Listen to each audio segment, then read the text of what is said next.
make more good in the all-new Sportage X-Pro. Kia, movement that inspires. Quaker Steak and Lube is throwing open the garage doors and setting up the umbrellas. It's patio season. Come enjoy great food, drinks, and fun in the sun. There's always something happening at Quaker Steak and Lube, but we're really amping up our event calendars for our favorite time of year. Visit thelube.com to find out what's happening at your local lube this season. Lunch, happy hour, dinner, or late night, indoors or outside, at Quaker Steak and Lube, you'll always find big flavors, friendly faces, and lots of fun. The State College Spikes are back home tonight at 6:35 p.m. to take on the Mahoning Valley Scrappers as the final homestand of the 2022 season continues. It's medieval night with knights fighting on the field after the game. And it's $2 Walking Taco Tuesday with the walking tacos at the salsa stand available at $2 each. For tickets, call 814-272-1711 or buy and download at statecollegespikes.com. What's the best mid-size pickup? Tacoma. What's the #1 mid-size truck in resale value? Tacoma. Want to get great gas mileage, 4 doors, and 4-wheel drive? Tacoma. Sioka Toyota of Williamsport has over 25 available right now. You can lease a brand new, never-driven Toyota Tacoma for just $379 a month. That's 30 months, 3,000 cash or trade, 10,000 miles a year. This is while supplies last. Buy yours or reserve yours today and see the Sioka difference. And remember, tell them Johnny sent you.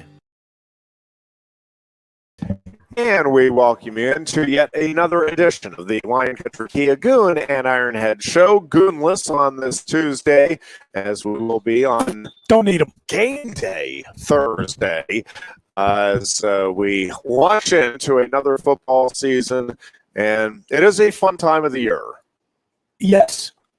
College football already started, which is cool. There was actually a game of some import, which I'm sure we're going to discuss. Ironhead NFL rosters cutting down to 53 today. Some interesting movement in Pittsburgh and in Philadelphia, especially, where Trader Howie made a big move to acquire a starting safety from New Orleans, which was probably one of the few holes on the roster that was kind of glaringly left unfilled during the offseason, where he has done, credit where it's due, a commendable job upgrading Philly's roster from where it was last year. So, yeah, we are officially into football, man. Yeah, and Backyard Brawl comes back this week. That's a lot of good stuff. Yep, looking forward to all of it. And really, more than anything, I am just curious right now to see what happens here Thursday night in this Penn State Purdue game. And as we learned last year, the one thing I will say, this is at least what I'm saying going into the game, is I'm not going to get carried away either way. Even if Penn State comes out and somehow loses this game, and it's not going to be the end of the world. Still a long season. Things can change. You got different dynamics that are. Let's talk about that real quick. Yep. I have heard a lot of people say that if we drop the Purdue and the Auburn games, which are totally, that's a reasonable possibility. It's within the realm of possibility. Because you're talking about an explosive Purdue offense. Yep. Playing at home at night, and it's a road game to start the season again for Penn State, and then again Auburn. Absolute hot mess down there, but it is a proud SEC program playing in their building. Yeah, that's it. The season's over. I mean, it's a suboptimal start for sure, but the reference I'm going to make, Head, is 1981. Yeah, and at the end of the day, right?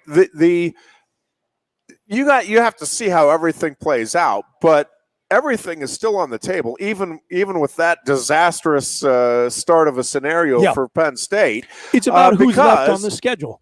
Yes, and if Penn State now the chances of Penn State losing those two games and finishing the season at 10-2, I will grant you, seem very, very slim. But to go back to 81, yes, that team absolutely bit it out of the gate. Oh, it was, and that Cincinnati loss was, inexplicable.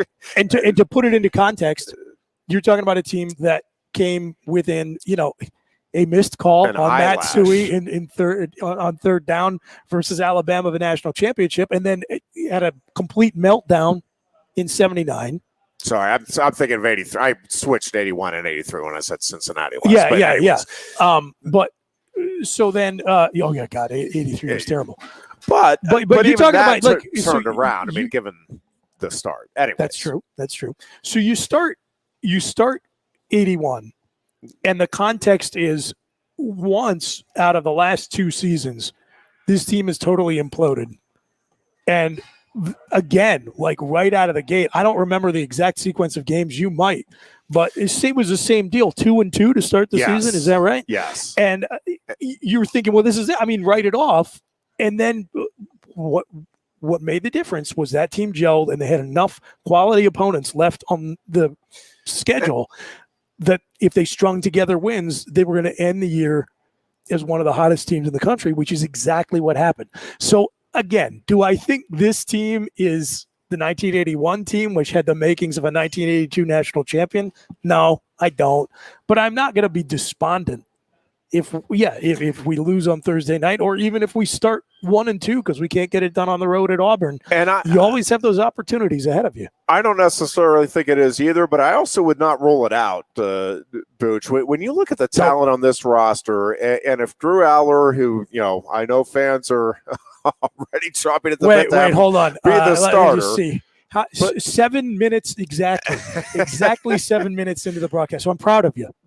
You beat the over/under. Good job. But listen, I'm not looking at this year with Aller. I know many are, but I'm saying, but if he has established himself, well, it's not if he has established himself as the clear number 2 with this coaching staff, and that again for a guy that is a true freshman.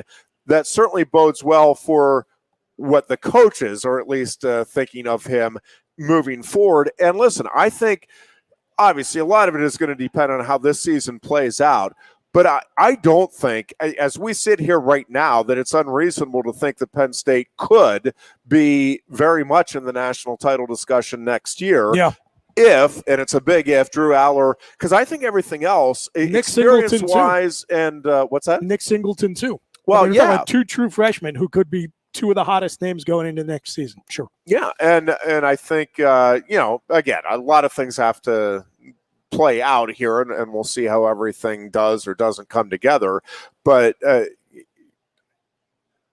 as we sit here before the opening kickoff of 2022, again, I don't think it's a completely unfathomable notion that next season Penn State could be in the national title mix. I'm not sitting here predicting or guaranteeing anything, but I don't think it's unreasonable when you look at the talent level that's on this roster and and the young talent at a couple of key spots. When you have a recruiting class that includes the caliber of player that this year's true freshman class does, the way college football is now, man, that is the expectation. Yep. 2 years into that, you are in the preseason playoff conversation. So, yeah.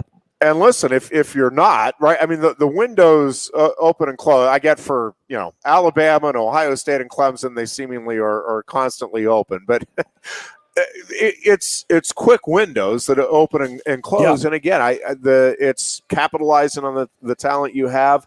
And it feels like, and it's felt like it before and not played out, it feels like this coaching staff, if, and another big if here, but if it stays together next season, the majority, at least the coordinators, and again, listen, if this defense has a lights out season, I think there is at least a possibility, if not a likelihood, that Manny Diaz finds another home as a head coach next season. I think they're going to have to win. I have thought about this a lot. I think they are going to have to win a minimum of 10 games in order for Manny Diaz to be offered the caliber of job that would lead him to no-brainer leave. Because you think about Joe Moorhead had some head coaching offers after the 2016 season, but he looked at it and said, like, my point has been, if the defense is talented enough for Manny Diaz to be getting head coaching job offers after this season, I think he makes the Joe Moorhead decision to say, I'm bringing enough of this defense back that we're going to be better next year and probably have a better offense, and then I will get better caliber job offers. Yeah. Like Joe Moorhead wasn't getting SEC job offers after 2016, and he rolled the dice that I'm bringing enough back that we have another good year, and then I will. And that played out for him. I'm not too worried about Manny leaving after one season, partially because I don't think there's any way in hell that Penn State's winning 10 or even 9 games. But if I'm wrong, I think he'll be fielding some offers, but probably thinking I've got enough here that I can get even better offerings after next season. Yeah, I think that's a distinct possibility. After you've been the head coach at Miami, you are not like jumping at the chance to go be a MAC head coach if you're a Big Ten defensive coordinator. Well, and truthfully, even like a middle of the road Power 5 conference team. I mean, really, I mean, at that point, I think at this point, like he is eyeing trying to get, one of the top, I don't know, 30, 40 jobs in the country. If he's going to get back into so it. As I think about that now, with the money that is going to be in the Big Ten starting next year, after the new media rights deal goes in, and then the SEC is the next step down, it falls off a cliff after those two conferences. So if you are sitting pretty in a well-paid coordinator spot at a Big Ten or SEC school, especially after you've already had the experience of the grind of being a head coach, I think you become way more selective about, do I really want to go to one of the have-nots? Yeah. And this is all presuming that everything is going well in terms of the interpersonal relationships and all of that. Obviously, that all factors in. But assuming all of that is, in a good place, I think you're probably right. I think it would be a fairly small number of head coaching vacancies that he would consider leaving for, let alone how many offers would come his way depending on the relative success of the upcoming season. Ironhead, you can tell we've got another show before this game gets played, because so far we've talked about what happens when we start 1-2 and what job offers Manny Diaz is going to get in the 2023 offseason. But listen, I don't think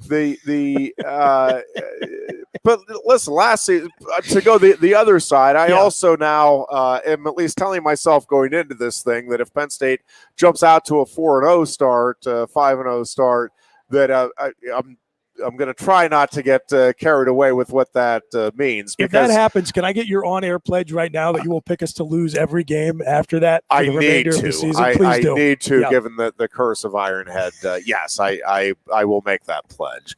That at least at the end of the day, I will throw in at the end that no. In fact, we make it past Central Michigan unblemished. Yes. Yeah. Understood.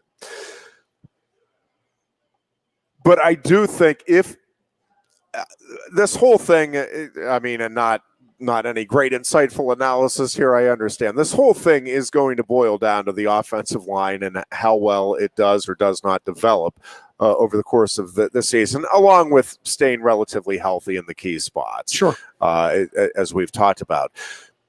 But to that end, I do think the way this thing plays out, as Goon and I have been talking about, plays to Penn State's advantage toward trying to get to that 10-win mark this season. In that, if you can go out and take care of business and beat Purdue, which is clearly a winnable game. I'm not. Yes. I mean, we can debate about whether or not Penn State should, needs, whatever, but it's clearly a winnable game to open the season. And that Auburn game is a winnable game. I mean, neither of these are daunting. My God, you're going to have to beat all kinds of odds to somehow pull out the victory. They're both games that, I think you expect Penn State to win. Auburn's a total toss-up. In fact, I think Penn State is a 1.5-point favorite right now. Yeah, and and that feels about right to me because again, Auburn right now is a raging dumpster fire. Well, and it feels like things are their center just quit. Yeah, and just it feels like things are coming together. Yeah, there's some strange things happening. I mean, I obviously don't know what all's going on in that locker room, but there's some things that would lead you to believe that, yeah, there's some issues, whether it's players, coaches, combination. Something is not quite right with that locker room. And it feels like Penn State, at least going into this thing, is a pretty galvanized team, and that things are and again, I keep going back to it, Booch, and the reason I think both Goon and I are a little higher on this team than I think you and maybe most fans is I do think leadership is a vital piece of the puzzle here when you're looking at prospects for any season. And I just don't think and it's not just because I think that they're good leaders, and I do think Sean Clifford and PJ Mustipher are good leaders. Agreed. But I think even more so, it's what they've gone through, in particular last season, but throughout their careers, and the hunger with which I think they are each approaching the season for themselves, and the spillover that will have to their teammates. And I also go back to, I just think there is something to be said for the continuity on offense, having an actual offensive coordinator who's the same person for 2 years in a row. It's our first time for Sean Clifford. And he's been here for 9 years, and this is the first time he has the same OC and the same position coach, because the offensive coordinator has always been also the quarterback's coach. He's never had the same guy in the same system 2 years in a row, which is ludicrous. So, and I think that's big for both Clifford and for the offensive line. I do think that's an important reason for my relative optimism for the upcoming season. And contrast that with, I think, the new blood that Manny Diaz and the new energy level that I think he brings to the defensive side of the ball. And I keep coming back to it, and I've just with what I've seen with Cale and the wrestling program, and I just I think I've mentioned this before, but when Cale first came in, we had a couple of conversations right out of the gate about just his thoughts on the future of the program and what he thought he would do and wanted to do and how he wanted to go about it and all of that and relative to the big picture in college wrestling. And Cale, again, not any great insight here, like all coaches will tell you, recruiting is the name of the game. Yeah. You can be the greatest schemer in the history of football, and if you have average talent, you're not winning the Big Ten title, even against an average X's and O's guy, if that guy has the cream of the crop talent-wise. And so I keep coming back to I like the coaching staff mix that Penn State has right now. I like the senior leadership that this team has, and I like the fact that this is, by all accounts, a very talented football team, a very talented roster. Yeah. And I think at some point that talent just is going to be a difference maker in these games. And again, I think Ohio State is the only roster that you look at and say that Penn State's going to face this season. And even there, I don't think it's a great disparity, but I think Ohio State is the one team that you look at and you say, that roster's deeper, and certainly deeper in a couple of key spots, that being the offensive and defensive line. Yeah. But I don't think anywhere else, again, we can argue the degrees, but I don't think there's anywhere else where there's a great separation in terms of, and offensive and defensive line are big places to have that talent gap. I will grant you that, and it's why Ohio State is rightfully going to be the favorite there and is the favorite to at least win the Big Ten, and in many minds to win the national championship this season. But I don't think there's another roster out there that you look at going into this season and say, that roster clearly just more talented than Penn State's. I mean, Michigan fans might have something to say about that. I don't think if you look at those two rosters, I think it's pretty even. I think there's some advantages for Michigan, and I think there's some advantages for Penn State. But they lost a lot. They lost a lot off a Big Ten champion team that was one Scott Frost brain fart away from not being in a position Yeah. to challenge for the Big Ten championship. Speaking of Scott Frost, let's go there, and then we will. I figured I'd tee that up if you wanted to Yes. switch. If you wanted to switch over to that lovely contest. And listen, if they recover that onside kick, people are talking and go on and score and put that game away, right? Like people are talking about Sean Payton in the Super Bowl. Yeah, brilliant. Brilliant absolutely. move to save his job. So I do Riverboat gambler. completely understand that any call in any game, if it works, man, that coach is great. Boy, that was a brilliant. And if it doesn't, it's a dumb coaching decision. For me, even if they had recovered it, I don't think it was a great coaching decision. No, it was ludicrous. Because it's a risk-reward thing. Yes. And 100%. you're up 11 at that point, right? It was 28-17, correct, right? At yes. that point. You All have the momentum momentum is on your side. clearly on your side.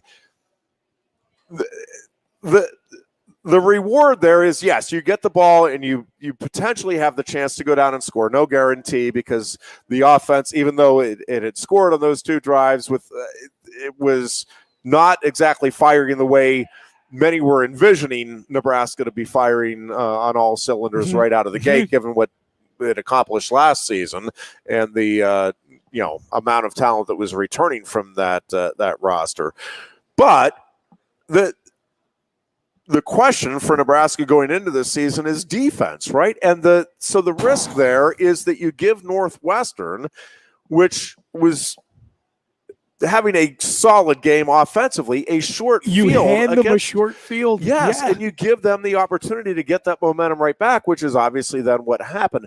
And again, it's would we be talking about it? Probably not, in terms of the risk-reward thing. If they recover it and they go on and score and they win the game handily, no, we're all just talking about, boy, Nebraska looks good and they took control of that game and all of that. I get it. But I'm telling you, from a risk-reward standpoint, just kicking that ball off and making Northwestern have to go 80 presumably, if the kickoff goes well, 80 yards or so to score a touchdown. The kickoff will have to go really poorly for them to only have 40 yards to go, right? Yes. And you're right. It's about situational football. You just sit down and you say, which scenario is more attractive to you given the state of the game and how things have gone so far? You with the ball needing to go 60 yards to make it a 3-score game, or Northwestern with the ball needing to go 40 yards. No, really, Northwestern with the ball needing to go 12 yards to make it a 1-score game. Well, yeah. Right? And so, that's where I just look at it and I say, what in the world? Scott Frost says after the game, well, if I had it to do over again, I wouldn't do it. It's like, yeah, well, no kidding. But even then when he said, I felt like if we could have scored, we had a chance to take over the game, I feel like if you force a punt there, you're pretty close. You are pretty close to having that game in hand. Yeah, it just felt like a bad decision. And again, I think I would be saying that even if it worked. I'd be, hey, all credit, man. They went out and executed it, but boy, that just felt like a really dangerous decision given the circumstances in the game at that time. And for Nebraska, right, we're talking about Penn State. If Penn State loses its opener, for Nebraska, I mean, it's kind of like Penn State basketball with Nebraska football at this point, where there's only so many years where you can get people jacked up and then have the rug pulled out right from the get-go, right? There you go, Big Red. That's that is problem. Perhaps the most unflattering analogy Ironhead could have pulled out. Well, true enough. And it sticks. Although I'm even more bullish on the Penn State basketball team right now, I will tell you that. Me too. I'm psyched. Football. I'm psyched for the season. We just locked in our new seats for the season because we got dispossessed by the movement of the student section, which I'm all for. I think it's great. Yep, I do too. We're going to have the student section on TV and have them behind the opposing bench. I don't want to throw any shade at the older gentleman who, for the last decade, has been haranguing the absolute hell out of the opposing head coach. Like, Fran McCaffrey probably never wants to come back here because of that guy who sits one row in front of us. But I think the students will probably be more effective than just that one guy, despite him giving 110% effort night in and night out. So, I'm with you. But, to the point about Nebraska, they start off with a conference and a divisional loss. And, I mean, Frost was on such thin ice. You think about that comment he made a week or two before the game about the O-lineman throwing up. In today's media environment, you actually have to be, truly, you have to be dumb. People throw that term around, dumb, that you shouldn't have done that. I'm talking about you have to be of average to below average intelligence to have been a head coach for as long as he is and make a comment like that. And I think after the expectations we had of him coming in from UCF to Nebraska, and now in retrospect, thinking about the relatively small amount of media attention paid to the UCF head coach versus the Nebraska head coach, I have concluded that guy is a fraud. He's just not a good coach. I was buying in going into this season. And I'm a moron. Too. I'm probably a bigger moron than Scott Frost, and that's saying something based on what we've seen so far. But I think he is not particularly bright, and I don't think he's a particularly good football coach. Like, come on. Yeah, it's hard to argue at this point. And, the other part of it, which I think was also hidden a bit by just the location of UCF and the size of that school, is I don't think Frost, and again, we're going to get into relative terms here, but I don't think he's a good recruiter by Big Ten SEC standards. Like, they are not recruiting the caliber of athlete on a consistent basis that a Penn State, a Michigan, and Ohio State, and Wisconsin, even Iowa, or they're not. You're right. Iowa is the great comparison because they're in a similar situation geographically. Definitely do not have the program prestige that Nebraska does. They're one of the royalty. They're among the royalty of the sport. But Iowa is getting better athletes, and they're developing them better than Nebraska under Scott Frost. Yes. And I think if you're Nebraska, because I was thinking about this as that game was winding down on Saturday, where do you go here, though? Because I don't know, there was a time, to your point with Nebraska royalty, where, that is a job that coaches would have been dying for. Head coaches at other good schools would have been seriously looking at that. I'm not sure right now, if you are at a and obviously, Illinois, but if you're at an Illinois type program, or even like a North Carolina, or a middle of the road SEC Pac-12 type school, does Nebraska look more appealing to you with the pressure that fan base is going to put on you, and with the resources that are available, and I get that they're in the Big Ten West, not the Big Ten East, but you're still going against really good coaches and really established programs now in Iowa and Wisconsin, for sure. And don't forget, the Big Ten West is not maybe going to be the advantage that it has been, because where are USC and UCLA going to live? Right, and you also don't know how this thing is going to shake out. You don't know what other teams are coming in, and and how that might not even play into it. But I just don't know that there's. I was thinking about it, and I don't know enough. Maybe there are some Nebraska grads out there that are working their way up the coaching ranks that I'm not. I don't follow it closely enough, or haven't looked at that aspect of it closely enough. Maybe there's an obvious, my God, Ironhead, the head coach, and so would die to go back there. But I'm not. So. I couldn't think of any just off the top of my head as I was mulling this over in my mind, and I don't know, because if you're Nebraska and you're getting rid of Scott Frost, and I think that's reasonable to think that could happen either during or certainly by the end of this season if this thing doesn't turn around greatly, and I can't see that happening. You're wanting to make a splash, right, with the next hire. Like, you're not wanting to just, we got another guy who we think might be able to. I mean, Scott Frost was a splash hire at the time. Yep. Like, you need to be trying to get an up-and-coming star, or even more ideally, an established, solid coaching presence. And I just can't.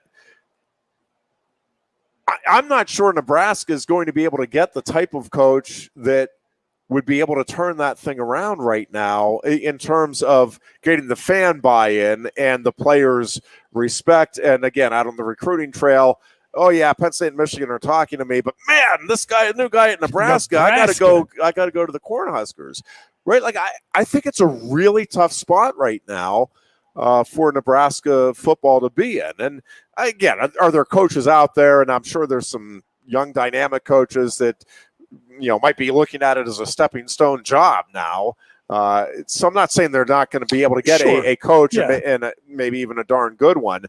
But I don't think it's going to be the type of coach that Nebraska fans are envisioning they would be able to get, given that Bo Pelini and Frank Solich weren't good enough for them.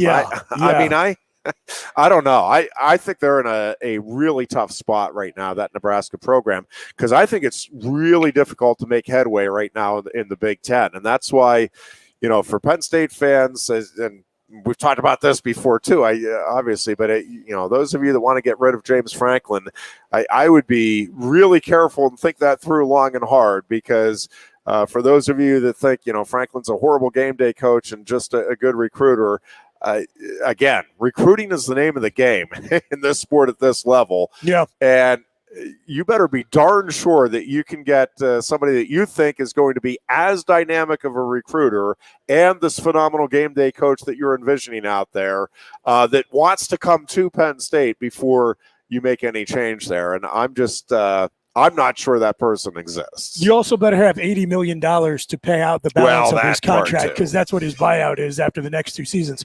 But to my point earlier about the Big Ten media rights deal, Ironhead, I mean, there are a total of 16 programs in the country that come the turn of the calendar year are going to have $70 to $100 million guaranteed locked in over the next several years, and Nebraska is one of them. So that means if you are a potential head coaching candidate, number one, you can probably ask for a higher salary, because Nebraska is in a position to probably have to overpay, and they'll have the money to do it. Yeah. And you're going to have a lot of resources that, maybe another program wouldn't. So here, to me, the Mendoza line or whatever for Nebraska, I'll call it the Aranda line. If you're Dave Aranda and you are at Baylor, and he has done a hell of a job picking up where Matt Rule left off and carrying the baton forward at Baylor.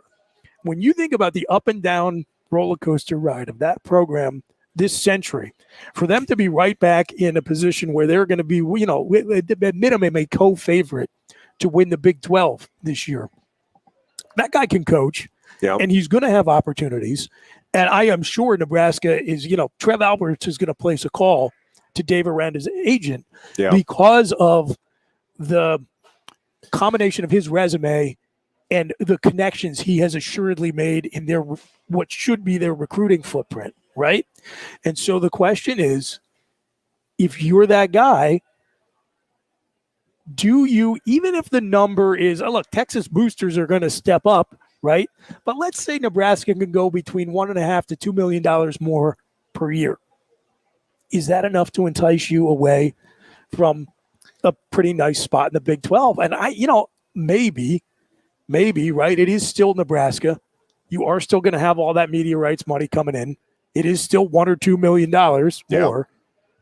But it isn't the slam dunk, I don't think. And that's a bad sign if you're a Huskers fan. Because the other side of it is, if you're, and listen, the landscape obviously is, I think, going to continue to evolve and change. So part of the equation may be, I'm not too confident that there's going to be a Big 12 conference, but, does Baylor get taken by the SEC, or does it get there's just so many things that play into this that nobody knows right now. And if the Big 12 ends up, we're really going far down a field, but if they end up taking a few more Pac-12 programs or adding some other programs, they're not going to be a Power 2 conference, but I think they're going to have, they are going to be able to survive, right, and be in a pretty respectable position. Yeah. And probably be, not unlike the old champion Miami Hurricanes era teams Big East, where you are on paper maybe not the most impressive conference, but you've got enough brand value and enough sort of aggregate bargaining power that you can muscle your way into whatever the next playoff discussion looks like, barring the Big Ten and the SEC just saying, like, you're in or you're out, and this is it. We're doing our own thing. Totally.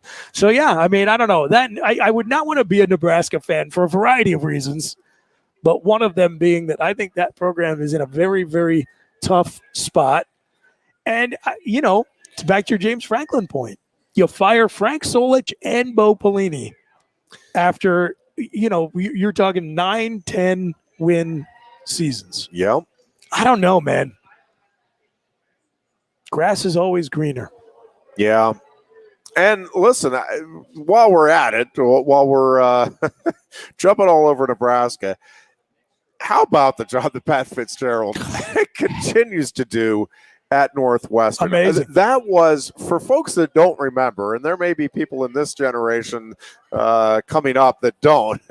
Northwestern was truly the laughingstock of college football. Yeah.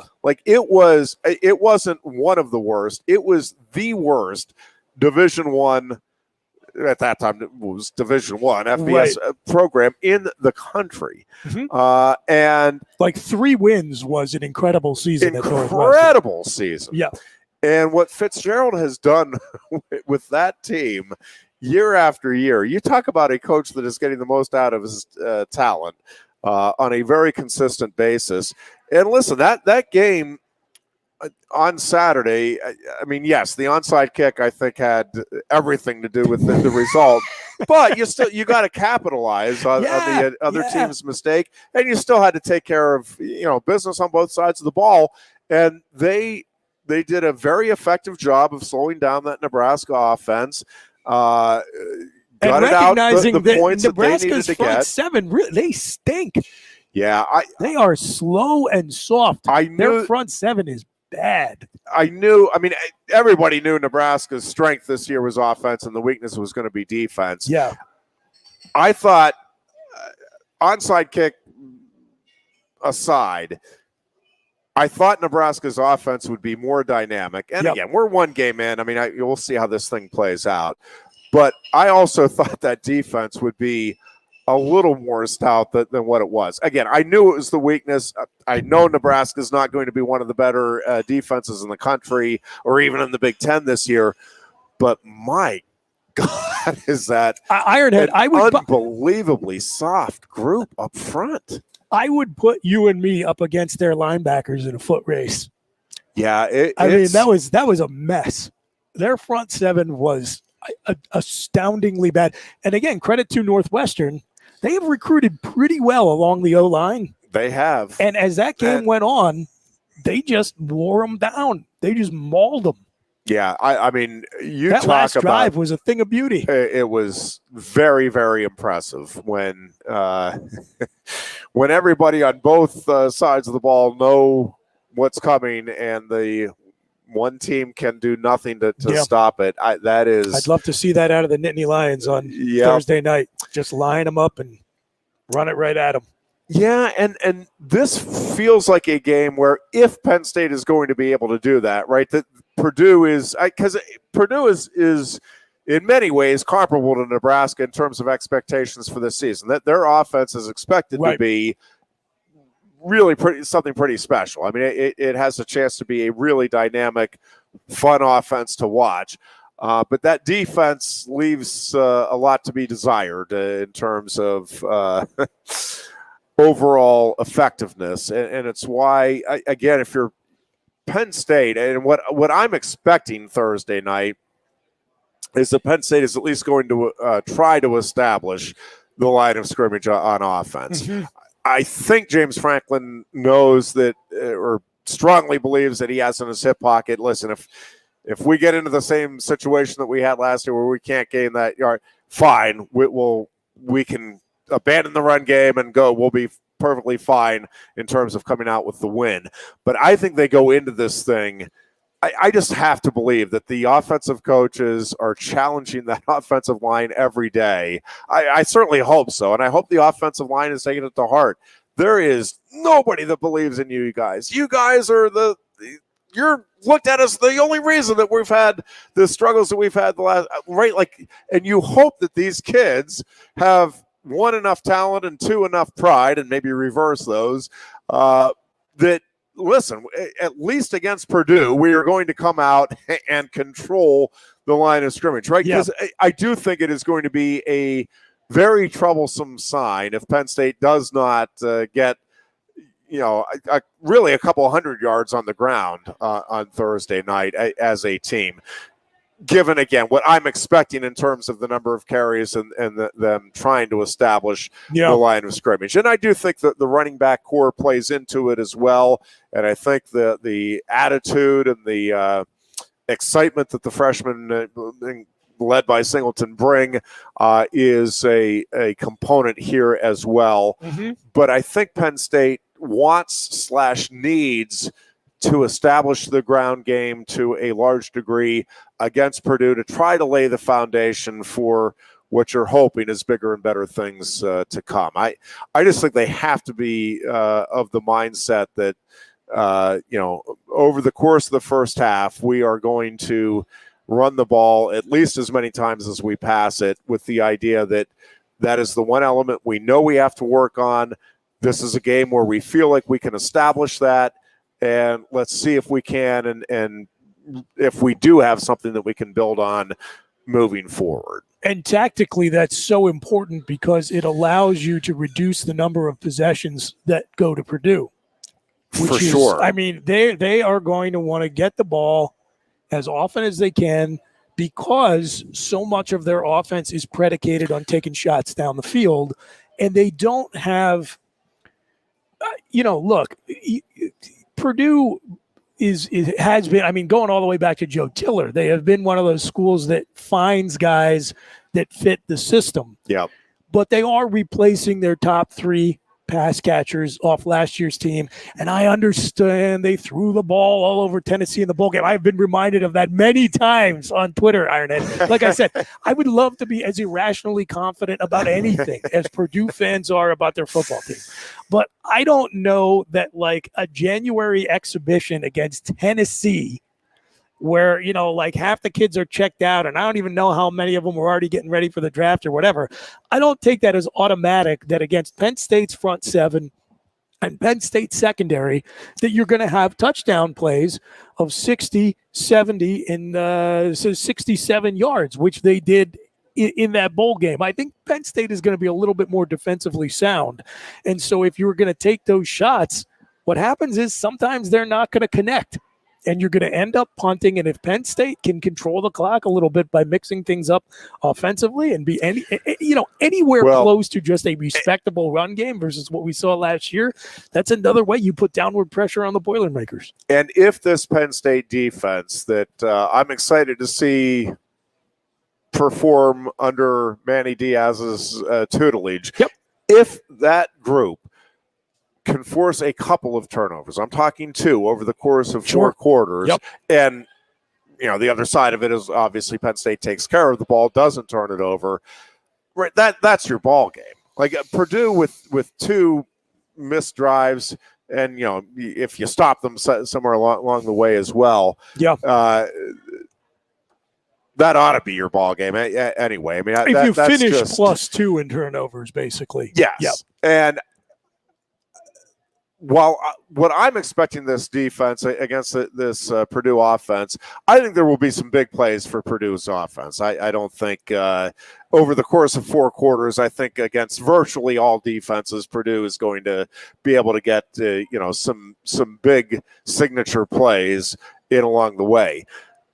What Penn State's defense, in my mind, needs is a couple of big signature plays going the other way, yes. i.e. turnovers, and a stop or two. And if you do that, again, I think you're okay giving up. Defense has changed over the years. There was a time where you didn't want to give up anything, and a lot of the games were 14-7 slugfest. Now I think it's a given that good opponents, are going to score 21 minimum. 28, and again, I'm talking about good offenses in most games against most defenses. But if you can give your offense a couple of short field opportunities, right, and you have that same type of offense, well, now all of a sudden you're having to get 35 or 42 to be. Well, that's, again, in most cases, that's going to be your ball game. And I think this defense with the way it's going to play, it's going to take some chances, I suspect.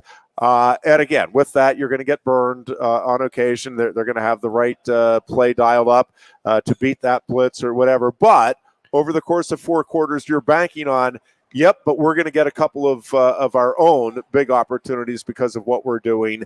And if that is the case, again, I think that's a trade-off that you take every time, because you're relying then on your offense just being able to finish off a couple of short drives and be able to produce, again, equally to what the other team's offense is minus the turnovers, and you win yourself a football game. Yeah, I am pulling up the stats here because I want to make sure I quote it directly. So Nathan Wilmot, the analytics guy for forthebloggy.com, has been in a Twitter thread with me about some of this stuff. And Nate does great stuff, taking very novel analytics-based approach to, as much as you can quantify this stuff, previewing what you can expect from Penn State and its opponents based on an analysis of historical data. You can read all his stuff at forthebloggy.com. You can follow him at PSU_analytics. And I'm trying to find here, he tweeted out some information about how Purdue performs versus how the performance of Penn State's defense on big plays. And then how Manny Diaz's defenses have performed here. So to start with Diaz,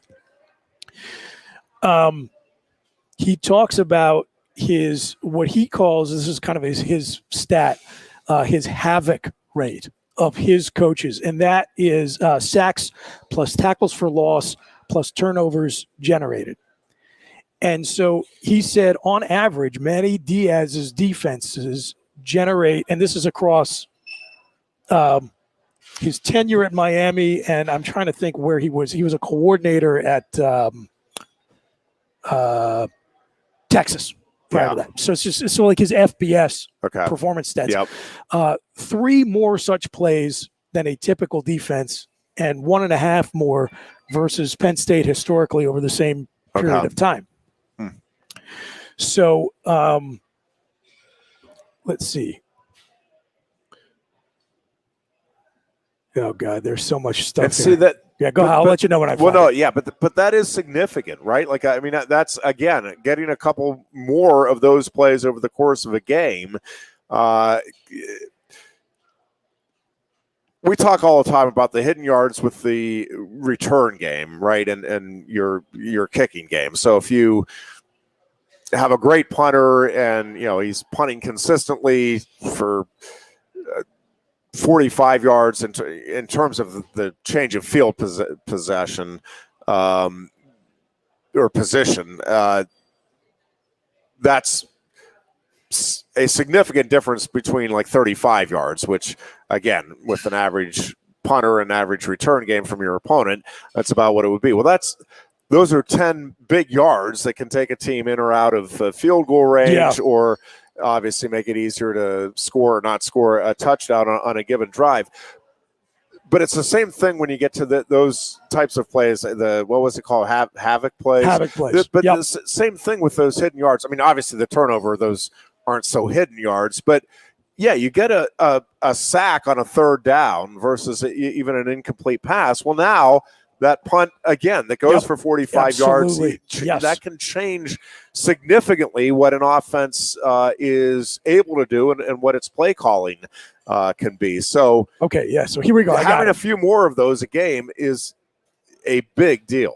So again, credit to Nate Wilmot at PSU_analytics and for the bloggy. So Tennessee in the bowl game versus Purdue gave up touchdown passes of 75, 62, and 70 yards, accounting for 38% of Aiden O'Connell's passing yards on 6% of his throws. Penn State, conversely, has allowed a total of 3 passes over 60 yards since 2017.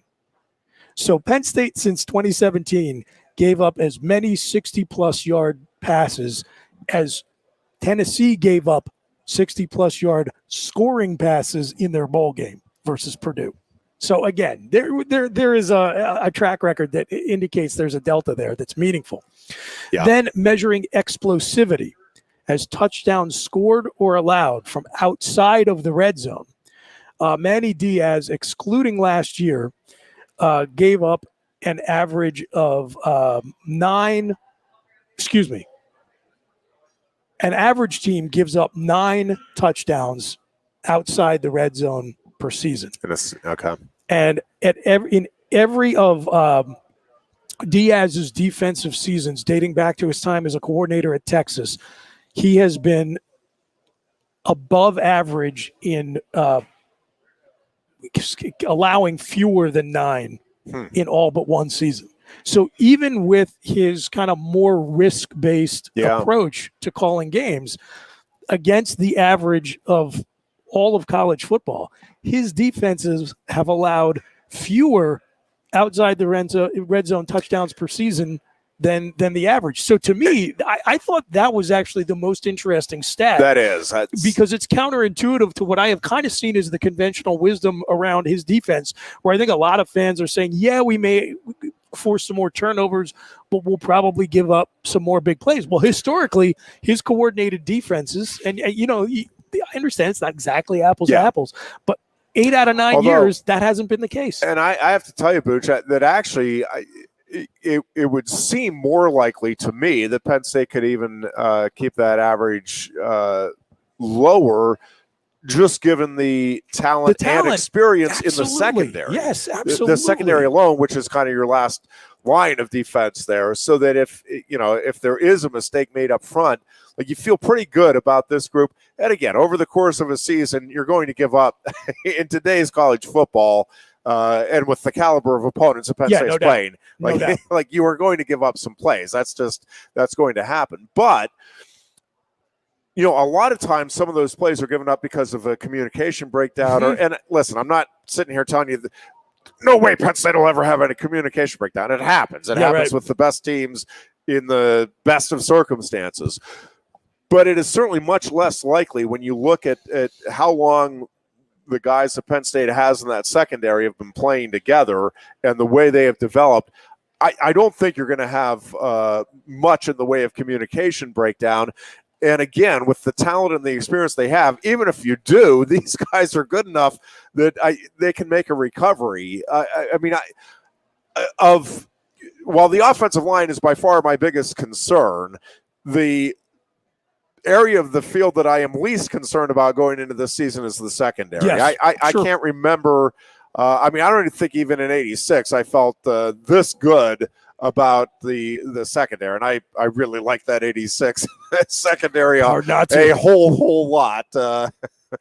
And they'll forever be immortalized at Penn State for what they did against Miami in the Fiesta Bowl. But this secondary is as talented and deep a group as Penn State's ever had here. And I think that does give at least me a little added confidence that, you know what, you can do some different things and take some different risks because these guys are good enough that even if a mistake is made or you get a great play by the opponent, it's still going to be hard to rack up a big-time play against this group.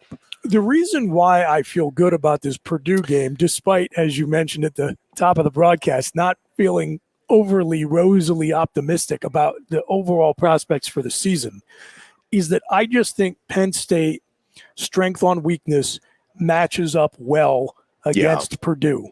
We talked about how the Boilermakers have an only average offensive line and a below average running game, which means Penn State should be pretty well positioned to force them to be one-dimensional. Now, look, in terms of having a sixth-year quarterback and a coach who's very good schematically, going to a pass-based offense is not the worst thing that could happen to Purdue, except when you know that this team is not a legit threat to run the ball against you. So you can be prepared to see a lot of passing. And you can expect to roll out a front four that I think goes too deep at minimum with guys you'll feel pretty good about being out there for Penn State. You have a great combination of being able to, I think, force pressure and then have the Purdue offense have to make plays into the teeth of that veteran secondary. And the guy who I feel like nobody has really talked about this season because he's just kind of a forgotten man, and there are so many questions about the linebacking core, is Curtis Jacobs. I think that guy is going to have an absolute monster season for Penn State. And if he does, and you get really anything out of John Sutherland, Tyler Elsdon, Kobe King, and I think, Abdul Carter is probably going to play as a true freshman. Yeah. That's a pretty nasty looking front seven with, like you just talked about, probably not even in terms of a single position unit group, the strength of the D. Yeah, and I am really curious to see how Sutherland develops and how he is utilized, because I think he could emerges as one of the great disruptive forces, both because of how dynamic he is as a player, but I think every bit as much because of how they utilize him. I think he is one of those guys that Purdue and every opponent this season is going to have to account for on every play. Like, you're going to have to be keeping your eye on, all right, what are they going to try to do here? And not just him, but I think he has a chance to be a guy that creates havoc from a lot of different areas on the field over the course of the season. Hey, man, not for nothing. Last season, Jesse Luketa, by moving one level closer to the line of scrimmage defensively, went from a liability to a draft pick. Yep. And so I think you could see a similar situation where the limitations for Sutherland maybe made him a bit of a coverage liability as a safety, but make him, as you said, a pretty damn disruptive linebacker. Yeah, and again, I think that how they utilize him and, situational football, as we've talked about, is going to be a big big part of what this Penn State defense does this season. The Big Ten Network is here on the televisions at Quaker Steak and Lube, and Philadelphia Eagles legend Bobby Hoying just rolled out in his Ohio State Buckeyes jersey on TV. Eagles fans will never not laugh at the sight or mention of the great Bob Hoying. One of the great 2.5 game runs in the history of Eagles football. Ironhead, let me tell you. Indeed. If the NFL played a 4-game season, Bob Hoying would be in the Eagles Ring of Fame. Yeah, ever since I went to those expanded schedules, though, it was the other 12 that really got him. Yeah. All right. Well, that's going to wrap up our show for today. We will be back and probably talk pretty much exclusively Penn State Purdue. We'll break it down as we get ready for the Thursday night kickoff, and looking forward. The closer we get, as happens every season with every game. It was funny. I got jacked up for the State High game this past Friday night. I don't know why I forget how much I love football every year, and I guess I don't really, but when you are in the stadium and if you are a football fan, you just get it, and it is a wonderful experience to be back at any level. And that first high school game and then the first college game Thursday night, and week and a half away here from the NFL season, and it just is again very special time of the year for those of us that love the sport, and looking forward to Thursday night in a big way, and seeing what Penn State is able to unveil. And the closer we get, the higher my expectations are for at least this game on Thursday night, and what Penn State might be able to achieve. But we will be back on Thursday. Until then, be good and be safe.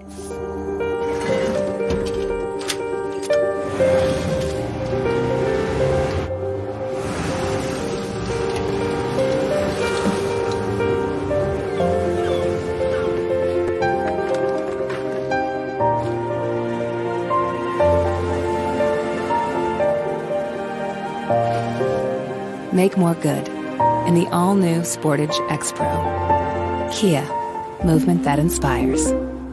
Quaker Steak and Lube is throwing open the garage doors and setting up the umbrellas. It's patio season. Come enjoy great food, drinks, and fun in the sun. There's always something happening at Quaker Steak and Lube, but we're really amping up our event calendars for our favorite time of year. Visit thelube.com to find out what's happening at your local lube this season. Lunch, happy hour, dinner, or late night, indoors or outside, at Quaker Steak and Lube, you'll always find big flavors, friendly faces, and lots of fun. The State College Spikes are back home tonight at 6:35 p.m. to take on the Mahoning Valley Scrappers as the final homestand of the 2022 season continues. It's medieval night with knights fighting on the field after the game. And it's $2 Walking Taco Tuesday with the walking tacos at the salsa stand available at $2 each. For tickets, call 814-272-1711 or buy and download at statecollegespikes.com. What's the best mid-size pickup? Tacoma. What's the number one mid-size truck in resale value? Tacoma. Want to get great gas mileage, 4 doors, and 4-wheel drive? Tacoma. Sioka Toyota of Williamsport has over 25 available right now. You can lease a brand new, never-driven Toyota Tacoma for just $379 a month. That's 30 months, $3,000 cash or trade, 10,000 miles a year. This is while supplies last. Buy yours or reserve yours today and see the Sioka difference.